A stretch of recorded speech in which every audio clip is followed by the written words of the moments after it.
ఒక breaking news అంతా ఉంది ఇవాళకి సంబంధించి. ఇవాళ ఒక రాష్ట్రంలో కీలక పరిణామం జరగబోతున్నట్టుగా తెలుస్తా ఉంది. దాదాపు 12 మంది బీఆర్ఎస్ పార్టీ ఎమ్మెల్యేలు ఇవాళ ముఖ్యమంత్రి రేవంత్ రెడ్డిని కలవబోతున్నట్టుగా తెలుస్తా ఉంది. రేవంత్ సమక్షంలో వాళ్ళు కాంగ్రెస్ పార్టీలో కాంగ్రెస్ మా పిల్లగాడు అనిపించుకొని తుక్కగూడ సభలో జాయినింగ్ కాబోతున్నట్టుగా తెలుస్తా ఉంది. అందులో ప్రధానంగా తెల్లం వెంకట్రావు, కాల యాదయ్య, గంగుల కమలాకర్, కోవా లక్ష్మి, ప్రకాష్ గౌడ్, సుధీర్ రెడ్డి, మాణిక్రావు, అరికెపుడి గాంధీ, ముఠా గోపాల్, మాగంటి గోపీనాథ్, కాలేరు వెంకటేష్, అలాగే బండారు లక్ష్మారెడ్డి పేరు వినిపిస్తున్నప్పటికీ అది కొంత డౌట్ఫుల్ గా ఉంది. దాదాపుగా 12 మంది ఇవాళ ముఖ్యమంత్రి రేవంత్ రెడ్డి గారితో టచ్ లో పోబోతా ఉన్నారు. ఆయనతో ఇవాళ తుక్కుగూడ సభ కంటే ముందే వీళ్ళని చేర్చుకోవాలనేటువంటి ఉద్దేశంతో ఉన్నట్టుగా కనిపిస్తా ఉంది. మొత్తానికి 12 మంది టీఆర్ఎస్ ఎమ్మెల్యేలు ఇప్పటికే ఇద్దరు దానం నాగేందర్, కడియం శ్రీహరి ఇప్పటికే కాంగ్రెస్ పార్టీ కండువా కప్పుకున్నారు. వాళ్ళు ఎంపీ అభ్యర్థులుగా కాంగ్రెస్ పార్టీ నుంచి బరిలోకి దిగుతా ఉన్నారు. అయితే దాదాపు 12 మంది కొత్తగా కాంగ్రెస్ పార్టీ కండువా కప్పుకోబోతా ఉన్నారు బీఆర్ఎస్ ఎమ్మెల్యేలు అంటూ మనకు సమాచారం వచ్చింది. ఇప్పుడే అత్యంత కీలకమైనటువంటి సమాచారం. ఇక దాంట్లో ప్రధానంగా చూస్తే మనం గ్రేటర్ హైదరాబాద్ పరిధిలోకి చూస్తే Prakash Goud Rajendra Nagar MLA Prakash Goud, LB Nagar MLA Sudheer Reddy, అలాగే అరికెపుడి గాంధీ షేర్లింగంపల్లి, ముఠా గోపాల్ ముషీరాబాద్, మాగంటి గోపీనాథ్ జూబ్లీహిల్స్ ఎమ్మెల్యే, అలాగే కాలేరు వెంకటేష్ అంబర్పేటకు సంబంధించినటువంటి ఎమ్మెల్యే, ఆ తర్వాత బండారు లక్ష్మారెడ్డి పేరు కూడా వినిపిస్తా ఉంది. ఆయన ఉప్పల్ ఎమ్మెల్యేగా ఉన్నారు. ప్రస్తుతం మొత్తానికి 12 మంది ఎమ్మెల్యేలు కాంగ్రెస్ పార్టీ తీర్థం తీసుకోబోతున్నట్టుగా తెలుస్తా ఉంది. ఇప్పటికే 2 ప్లస్ ఇవి 14 అంటే మరొక 12 అవసరం పడతాయి. మరొక 12 అవసరం, 12 అయితే మరొక 12 కనుక జైన్ అయితే బీఆర్ఎస్ ఎల్పీ కాంగ్రెస్ లో విలీనమైనట్టు. అయితే ఇవాళ దాదాపు 12 మందిని లైన్అప్ చేసినట్టుగా తెలుస్తా ఉంది. ప్రధానంగా గ్రేటర్ హైదరాబాద్ పరిధిలో కాంగ్రెస్ పార్టీ పట్టు సాధించేందుకు దాదాపు మెజారిటీ ఎమ్మెల్యేలను గ్రేటర్ హైదరాబాద్ నుంచి తీసుకుంటున్నట్టుగా తెలుస్తా ఉంది. కాలేరు వెంకటేష్ అంబర్పేటు, మాగంటి గోపీనాథ్ జూబ్లీహిల్స్, ముఠా గోపాల్ ముషీరాబాదు, అరకెపుడి గాంధీ షేర్లింగంపల్లి, మాణిక్రావు ఎవరైతే జైరాబాద్ ఎమ్మెల్యే ఉన్నారో ఒకసారి రాద్దాం.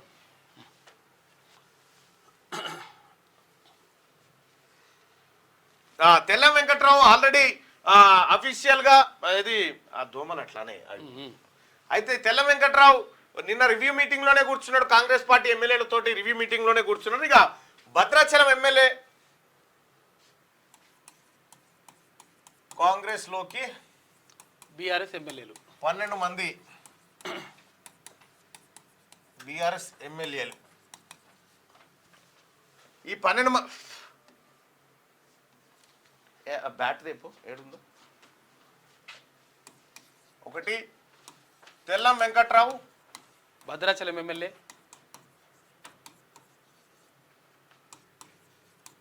భద్రాచలం.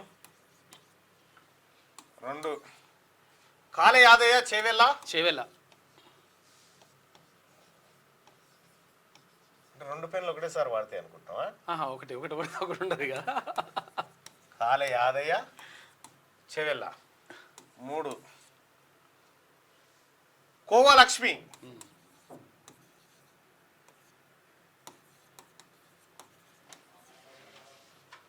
ఆసిఫాబాద్ గా, ఆదిలాబాద్ జిల్లా నుంచి. కోవా లక్ష్మి ఆసిఫాబాద్ అనుకుంటా. ఇక 4 ప్రకాష్ గౌడ్. రాజేంద్ర నగర్ తెచ్చిండు, ఆయన తెచ్చిపెట్టిండు కది. రాజేంద్ర నగర్ ప్రకాష్ గౌడ్, రాజేంద్ర నగర్,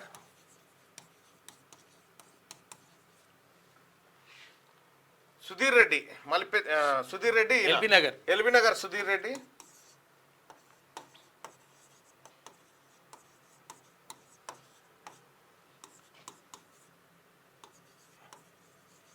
ఎల్బీ నగర్ అంటే ఏదో అనుకున్నారు, లాల్ బహదూర్ నగర్ అంతే. ఇక 6 మాణిక్రావు,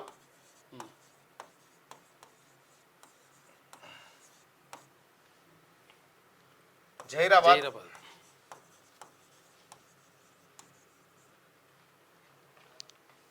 7 అరికెపుడి గాంధీ షేర్లింగంపల్లి.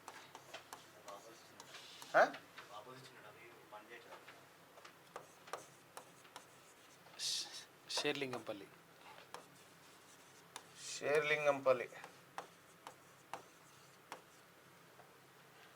ముఠా గోపాల్, ముషీరాబాద్,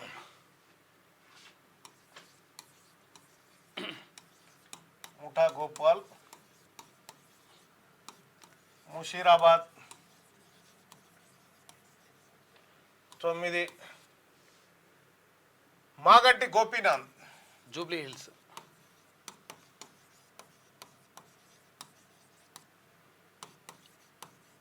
జూబ్లీ హిల్స్. 10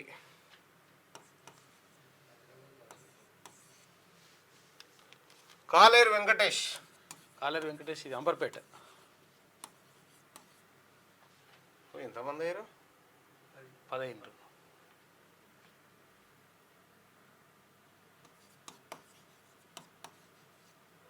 అంబర్పేట్ 11. గంగుల రాలేదు ఇందులో. గంగుల కమలాకర్,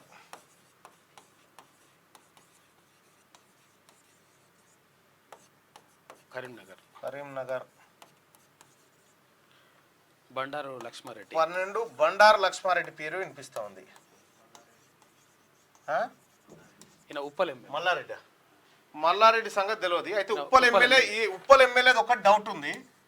మిగతాయి మాత్రం దాదాపుగా ఇవాళ ముఖ్యమంత్రిని కలవబోతున్నారు అన్నట్టుగా తెలుస్తా ఉంది. మనకు ఒక ఎక్స్క్లూజివ్ బ్రేకింగ్ ఇది. ఏది మన తుక్కుగూడ సభ ఏదైతే ఉందో ఆ సభ కంటే ముందే వీళ్ళని లైన్అప్ చేసి జైనింగ్ ఒకేసారి అయితే విషయం ఏంటంటే ఇక్కడ ఎందుకు ముందస్తు చేర్చుకుంటున్నారంటే కాంగ్రెస్ పార్టీ అధినాయకత్వం డయాస్ మీద ఉంటుంది.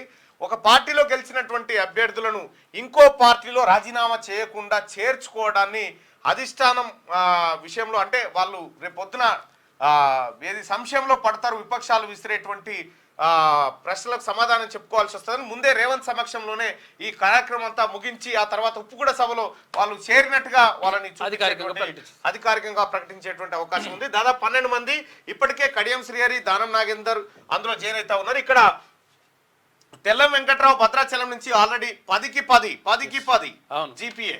ఇక కాలే యాదవ్ మీద భీమ్ భరత్ పోటీ చేసి కేవలం 200 చిల్లర ఓట్లతో ఓడిపోవడం జరిగింది. మరి భీమ్ భరత్ పరిస్థితి ఏంది ఇక్కడ? రైట్గా గోవాలక్ష్మి, ఆ తర్వాత ప్రకాష్ గౌడ్ పైన నరేంద్ర ముదిరాజ్ పోటీ చేసినాడు, మరి ఆయన పరిస్థితి ఏంది?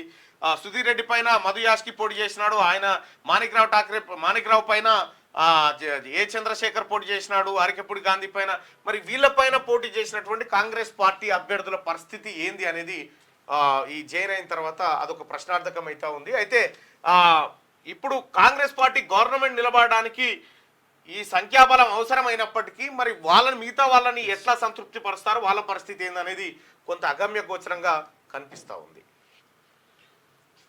సో ఇది మనకు అందినటువంటి బ్రేకింగ్ న్యూస్. ఇప్పుడే దీంట్లో ఏమైనా మార్పులు చేర్పులు కూడా ఉండొచ్చు.